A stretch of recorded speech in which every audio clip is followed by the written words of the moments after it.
Good, Jim. How you doing today? Good, thanks. So how old is Rogers Crabhouse? Bum Rogers will be 50 years old next year. Wow. Now, you bought it a few years back with some friends of yours. How did that come about? We bought it right after Sandy.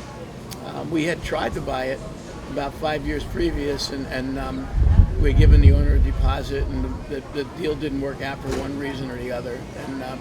But we kept after it, and after Sandy, I think it was time. You know, the old owner had retired as a principal. He really didn't want to be here anymore, and it was time to make a change. So you had to make a lot of changes here after Sandy. Yeah, Sandy really, when we opened up the doors, there were still 18 inches of water that rushed out. We didn't get in here till January 19th because they had turned off the gas because of all the fires in Normandy Beach, and they turned it back on sequentially, and we're at the end of the island. So, yeah, we got in January 19th, and the guy from the bank was standing there. We opened the doors, and the water ran out. I just looked at him and said, it's all in my business plan. We were going to do all of this, so, you know, we had to maneuver around the contract a little bit, and we worked it out. Now, are all the partners, do they all have restaurant experience? No, not really. Howard, our lead partner, likes crabs, has a boat on the bay, does a big trip to Ocean City every year, and one of the other partners had mentioned this, and he said, well, I'm interested, and came down, and we put the deal together with the financing. Gary Jablonski and I are the two guys that operate the restaurant. We're here every day. What makes Bum Rogers unique? Yeah, a lot of people say it's the crabs and stuff, and while I tend to agree, I think it's the personality of the place itself. When we did the remodel after Sandy, we kept the basic format of the place. We kept the floor plan almost the same. We moved things around, but we freshened it up, lightened it up, and it's a function of how we train our staff and how we treat our guests. You know, I hire personality. You know, I was with Fridays for years, and they wanted us to use this personality profile test. And after 2 years, we had the lowest turnover in all of Fridays at 900 stores. And they came down and said, you guys are doing a great job with the test. I said, yep, they're over there in the corner holding up that printer. And they looked at me, and I said, we don't use them. I said, I hire people by personality. So I've been doing this long enough where I could train a monkey how to 10 bar or serve. But you can't train a smile. You can't train nice. You can't train personality.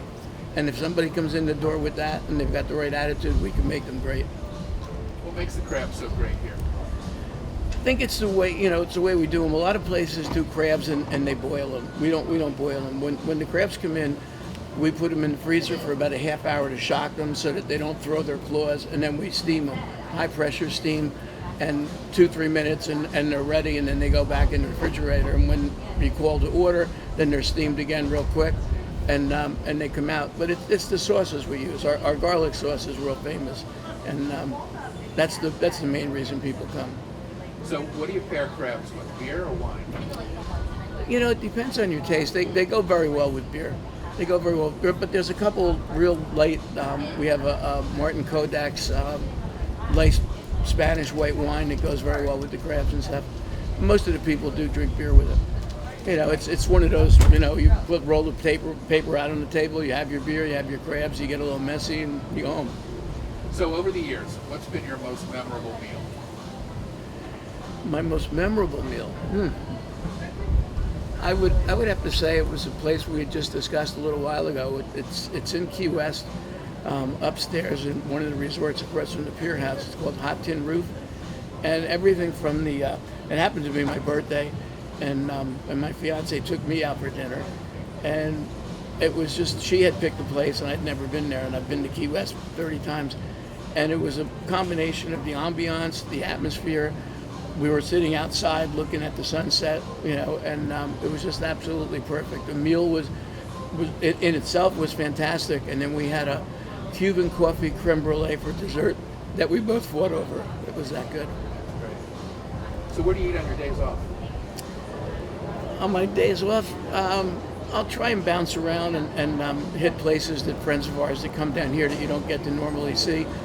I was up at La Mondina in Brielle a couple of weeks ago. Our friends opened it up, and they did a fantastic job. I'll run down the street to Ebby's or up the street to Chef Mike's ABG. during the course of a night when I could get an hour free and go grab dinner and then come back and finish up the night. And they're all great restaurants. There's a lot of great restaurants at the shore.